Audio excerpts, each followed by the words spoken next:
Hi అండి. ఈ project మనకి మహేశ్వరం దగ్గర ఉందండి.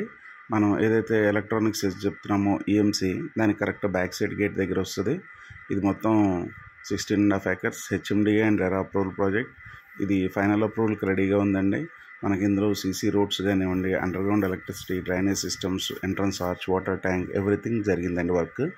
ఇది మనకి ఏదైతే మనం 4th city, future city, smart city చెప్తున్నామో శ్రీశైలం హైవేకి ఆనుకొని ఉంటుంది. మనకి చాలా మంచి ప్రాజెక్ట్ అవుతుందండి. మనం ఏదైతే ఈఎంసీ ఉంది కదండి, ఈఎంసీ 350 ఎకరాల ల్యాండ్ అది. ఆ ల్యాండ్కి మనకి చాలా వెంచర్ దగ్గరగా ఉంటుంది. ఆ ఎదురుగుండా కనపడుతున్న అవన్నీ కూడా బిల్డింగ్స్ ఈఎంసీకి సంబంధించిందండి. ఆ ల్యాండ్ అంతా కూడా సెజ్ ల్యాండ్ అది. సెజ్ ల్యాండ్కి చాలా సమీపంలో ఉంటుంది. మనం ఒక 3 yearsలో మనం ఇక్కడ మంచిగా కన్స్ట్రక్షన్స్ చేసుకోవచ్చు ఫ్రెండ్స్. చాలా పెద్ద పెద్ద కంపెనీస్కి ఇచ్చారు. ఇందులో మైక్రోసాఫ్ట్ కూడా ఉందండి, 100 ఎకరాల ల్యాండ్. వాళ్ళు కన్స్ట్రక్షన్ స్టార్ట్ అయ్యి కంపెనీ ప్రొడక్షన్ మొదలైందంటే మనం ఇక్కడ కన్స్ట్రక్షన్ చేసుకొని రెంటల్ పర్పస్ కూడా ఇవ్వడానికి చాలా బాగుంటుంది. మనకి ఎలక్ట్రానిక్స్ ఏజ్ ఒకటే కాదండి, ఏఐ క్లస్టర్ కానీ, ఏఐ సిటీ కానివ్వండి, ప్రతి ఒక్కటి కూడా మనకి మహేశ్వరం దగ్గరలోనే జరుగుతుంది వర్క్. ఫ్యూచర్ చాలా బాగుంటుంది ఫ్రెండ్స్ మహేశ్వరం. Thank you.